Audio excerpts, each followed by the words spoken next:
What is going on, beautiful people? Today, we're going to be answering the question, what happens to narcissists in the end? How do they end up? How do narcissists end up? If you're new here, my name is Lee Hammock. I'm a clinically diagnosed narcissist, and welcome to another episode of the Narcissist Code.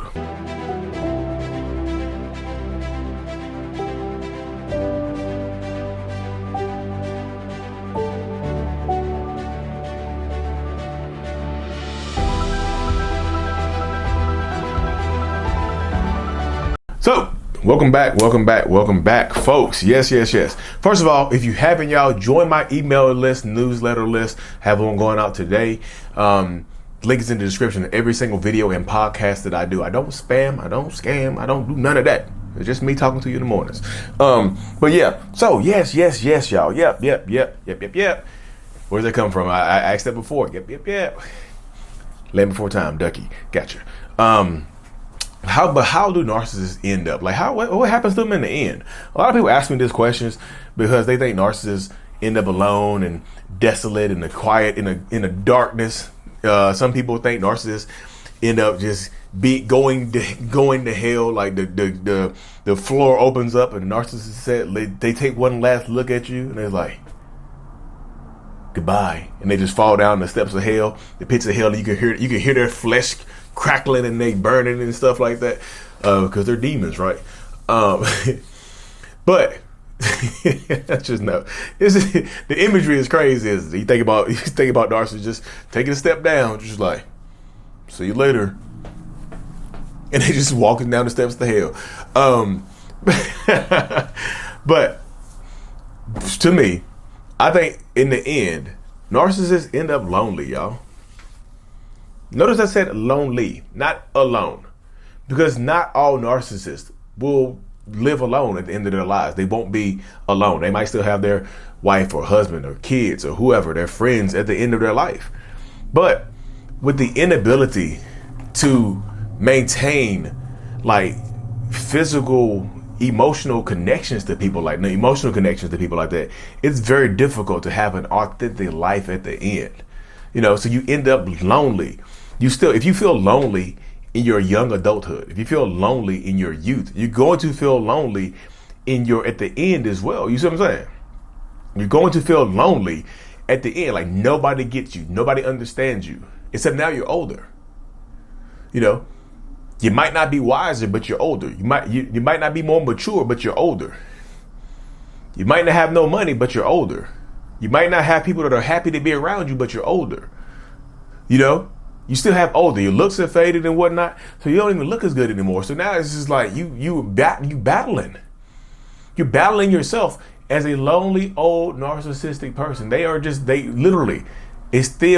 If they haven't had the ability to connect genuinely to people and maintain useful, genuine connections to people, then yes, they die. They get older. They die sad. At the end, they do. Well, a lot of regret. I know people are like, do narcissists have regret? I think a lot of narcissists have regret until the end of their existence because they didn't do anything with it. Instead of taking actions and trying to alleviate some of that remorse and regret that has built up over decades, they just take it to the grave. That's why you get a whole bunch of old, bitter, narcissistic people. A whole bunch of old, bored-ass, bitter, narcissistic people. In the end, they're still going to be bitter because now they're super jealous because now they're just like, youth is wasted on the young. They feel like they should be entitled to be young forever. So they end up super lonely. Like, they still can't connect to people. That's why they treat you so badly, y'all. If you are dealing with an older narcissist, you probably understand exactly what I'm saying when I say that right there. They don't get better as they get older. The abuse tactics change. I talked to a woman, it was a couple years ago. I haven't spoken to her in a long time. I hope she's doing okay. I talked to a woman a couple years ago, right? And she's like, her narcissistic partner was like been physically abusive for decades. Like, but she's just like, but in the older days, like, this is a family stuck together. Her dad was beating her mom. So she thought that's part of life. She's like, my dad beat my mom. And, pretty much up until the day that he passed away.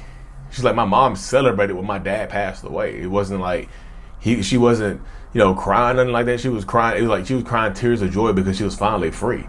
And she's like, I never understood that until right now. When I'm with my partner, like, he's old, he's angry as hell, he's narcissistic, and he used to hit me, but now he's like, he's wheelchair bound, so he can't hit you anymore because he's older and frail, so he can't do anything. So he just tortures her in other ways because he's still in the same house. He tortures her in other ways. Like, he's responsible. He's still like making the money somehow, some way, shape, or form. But like, he's responsible for what kind of food comes in the house. So he's torturing her with a bad diet. Like, he's just bringing snacks and all kinds of fattening foods in the house. Like, pretty much trying to unalive her.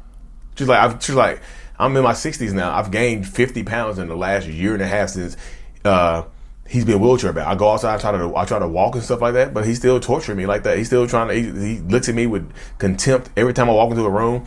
You can hear him grunt. He's like angry. He's bitter because he was this tall, dark, handsome person, but now he's like in a wheelchair. He can't even walk. So he's angry. He's treating her. He's still lonely. Instead of just trying to connect to his wife and appreciate her, he's trying to push her further away because he's mad as hell. That internal anger doesn't go away. It doesn't go away. And she's like, yeah, I know people go like, she should leave his ass. Did I consider that too? Was I in consideration for her to be one of the ones to leave? Yeah, I was like, but she's like, she has family members and things like that would look down. It's a long story, y'all. But she's trying to take care of him. I was like, just protect yourself, be safe as possible. Like, don't be like, if he still treat you horribly, you gotta leave him. Even though, like, he's trying to make you leave Earth. He's trying to make you leave. He's trying to send you to the pearly gates. He's trying to unalive you through gluten and fat, and gets mad when you go outside the house because you can walk and he can't. He's mad as hell. Like, yo, God, you fat as hell. You can't. I gotta be in a wheelchair. It's insane. They do not get better as they get older. So if you're waiting around right now, you in your 30s or 40s right now, and you've been with a narcissistic person for a while, they're not going to be better at 50. They're not going to get better at 60. If anything, they progressively get worse because they get more lonely, even though they're with you. They start, like, in the end, narcissists start questioning all of their life decisions. You get a lot of narcissists, they question all of their life decisions because they don't because they're not happy right now. They think they could have made so many different life choices where they just sitting in and stewing in regret.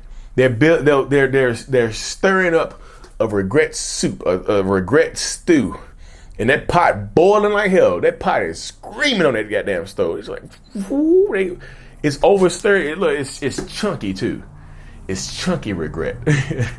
It ain't even smooth. It doesn't go down smooth. It got lumps in it. It got old chunky lumps. But that's part of the space, y'all. That's part of the dynamic. That's part of the love and the trust. Like I said, they are always going to be this way. So if you've been dealing with this person for this long, lower your expectations of this person getting better as they get older. Oh, they have to grow up. What? They grown. They in their 40s, 50s, y'all. I know people was just like, is it too late for them to go to therapy? Yeah, unless they get some therapy. This is who they're going to be. Unless they get some therapy or find a greater purpose or greater meaning. Some of them try to find God. But yeah, when they find God, it's gonna sound crazy. When they get older in the end, they might try to find God to make up for their sins, but they don't stop sinning. They find God, and then they themselves think that they are holier than thou, and they'll start treating you like less than, like they've been religious for 6 weeks. You've been religious for 60 years. You've been praying, and you've been praying in the church for 60 years. They've been reading the Bible for 6 weeks, and now they think they're better than you. Genesis says that you're not supposed to do this, right? You see what I'm saying? The 10 Commandments say, commandment number 2. I'm just telling you. This is the type of stuff that they continue to do. This is the type of stuff that they will always do. It doesn't get better without help. They rarely ever get better on their own. So you have to empower yourself to take the steps necessary. And again, I'm not telling y'all to leave. This video is just to bring you clarity. If you don't feel emotionally connected to your partner in your 20s, 30s, 40s, they're probably not going to be emotionally connected to you in their 50s or 60s or 70s or 80s. Y'all get 90. Not even in their 90s. You know what I mean? But that's how it is. They used to be one of my biggest fears is getting older, y'all. I enjoy getting older now. It's like, other than the pain and the back pain, being 38 years old, walking around 255 pounds. I done lost 7-8 pounds this year. So yay me. My bones already feel lighter. But I could tell I was on the trajectory to be an old, bitter man if I didn't adjust my life, if I didn't go to therapy, if I didn't start reading the Bible, if I didn't find it, it's been a combination of everything, it just, you get to that space right there, so I want the best for y'all. If you're dealing with a narcissistic person that is, not working on themselves and just showing you who they are, this is who they're going to be. And because they are lonely, they'll try to make you feel lonely as well. I didn't say alone. Alone means there's nobody else around. Lonely, there's nobody close to you. You see? They might not end up alone, but they end up lonely because they lack that closeness and the intimacy and whatnot. But anyways, y'all, I hope this video brought y'all some clarity, because that's what I'm here for. Make sure you subscribe to the newsletter again, y'all. Hit that subscribe button on the YouTube channel as well. Mental Healness is out. Peace. Buy us on Amazon and Apple Music and all that other good stuff. So y'all, peace. Thank you so much for making it to the end of my video. You are a mental healness rock star, and I appreciate you for being here. If you haven't already, make sure to click on the screen to subscribe to the channel and watch another one of my videos in my playlist. There's also a link available up here for you to purchase my kids' book, Remember It's Not Your Fault, on Amazon. So check that out. Thank you. I will see you in the next video. Peace.